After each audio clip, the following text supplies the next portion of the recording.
بسم اللہ الرحمن الرحیم۔ ناظرین محترم، ایک حضرت ہیں جو گفتگو فرما رہے ہیں جلوس کے حوالے سے، تو آئیں پہلے حضرت کا ایک کلپ سماعت فرماتے ہیں جو کہ تقریباً 3 منٹ کا کلپ ہے۔ تو آئیں پہلے حضرت کا کلپ سماعت فرماتے ہیں، پھر انشاءاللہ کریم حضرت سے کچھ سوال کریں گے اور پھر انشاءاللہ اس کا جواب بھی دیں گے۔ بسم اللہ۔ میں نے کہا مجھے دکھا حضور کے دور سے لے کر آج سے 100 سال پہلے تک مجھے پوری تاریخ میں کہیں جلوس دکھا دے، میں تیرا عقیدہ بھی قبول کروں گا، آج کے بعد جلوس بھی نکالوں گا۔ میں نے تو تاریخ کا مطالعہ کیا، میں نے تو ہسٹری کی ورگردانی کی کہ پیغمبر کے دور میں 23 مرتبہ ربیع الاول آیا، کوئی جلوس نہیں نکلا۔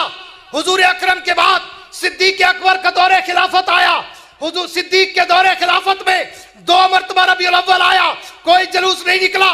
پھر صدیق اکبر کی وفات کے بعد فاروق اعظم کا دور خلافت آیا، فاروق اعظم کے دور خلافت میں 10 مرتبہ ربیع الاول آیا، کوئی جلوس نہیں نکلا۔ عثمان غنی کے دور خلافت میں 12 دفعہ ربیع الاول آیا، کوئی جلوس نہیں نکلا۔ علی المرتضیٰ کے دور خلافت میں 5 دفعہ ربیع الاول آیا، کوئی جلوس نہیں نکلا۔ حضرت حسن کے دور خلافت میں 1 دفعہ ربیع الاول آیا، کوئی جلوس نہیں نکلا۔ امیر معاویہ کے دور خلافت میں تقریباً 19 دفعہ ربیع الاول آیا، کوئی جلوس نہیں نکلا۔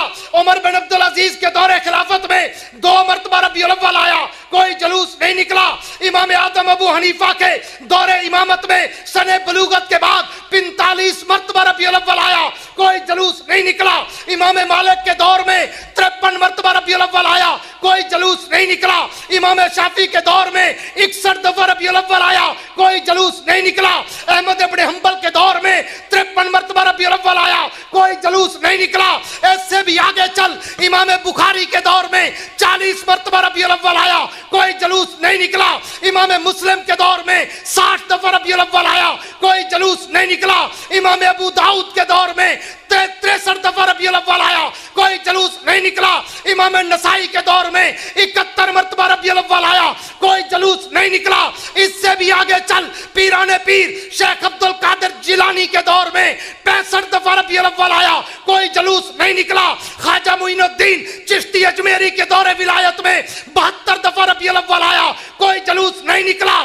داتا گنج بخش حجویری کے دور ولایت میں 63 دفعہ ربیع الاول آیا، کوئی جلوس نہیں نکلا۔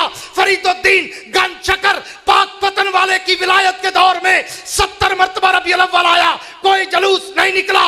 بہاؤالدین زکریا ملتانی کے دور ولایت میں 55 دفعہ ربیع الاول آیا، کوئی جلوس نہیں نکلا۔ یہ جلوس نہ نبوت کے دور میں، نہ صداقت کے دور میں، نہ صحابہ کے دور میں، نہ تابعین کے دور میں، نہ ائمہ مجتہدین اکابرین، نہ اولیاء کے دور میں۔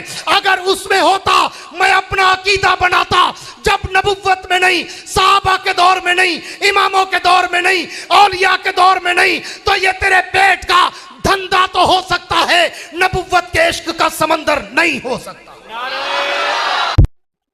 ناظرین محترم، جیسے کہ آپ نے حضرت کا کلپ سماعت فرما لیا، اس کے اندر موصول فرما رہے ہیں کہ جلوس کے حوالے سے جو حضرت نے گفتگو کی ہے کہ بھائی جلوس نہ حضور کے دور میں تھا، نہ صحابہ کرام کے دور میں تھا، یعنی خلفاء راشدین کے دور میں نہیں تھا، اصحاب کے دور میں نہیں تھا، اور اسی طرح ائمہ مجتہدین کے دور میں نہیں تھا، اور اس طرح اولیاء کرام کے دور میں نہیں تھا۔ تو یہ پھر حضرت نے گفتگو کرتے کرتے یہاں تک لے کر آئے اور کہا کہ یہ تمہارے پیٹ کا دھندا وغیرہ ہو سکتا ہے، اور یہ حضور کے دور میں اس طریقے سے جلوس وغیرہ نہیں نکالے جاتے تھے، تو اس سے تمہارے پیٹ کا دھندا ہے۔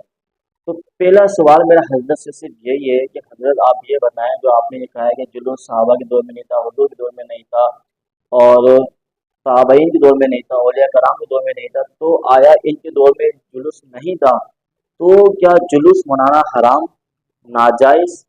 آپ اس پر کیا حکم لگائیں گے؟ پہلے تو آپ مجھے یہ بتائیں کہ یہ ناجائز ہو گیا کہ یہ حرام ہو گیا؟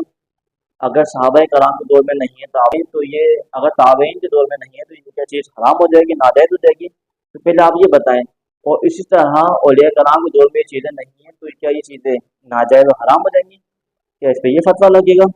تو میرا سوال یہ ہے، جو خلفاء راشدین کے دن منائے جاتے ہیں، حضرت سیدنا ابوبکر صدیق، حضرت عمر فاروق، حضرت عثمان غنی، مولا علی شاہ کرم اللہ تعالیٰ وجہ کریم دن جو منائے جاتے ہیں، تو یہ تو ان کے دور میں نہیں تھے۔ سیرت مصطفیٰ کی کانفرنس کی جاتی ہے، یہ تو اردو کے دور میں نہیں تھے۔ ختم قرآن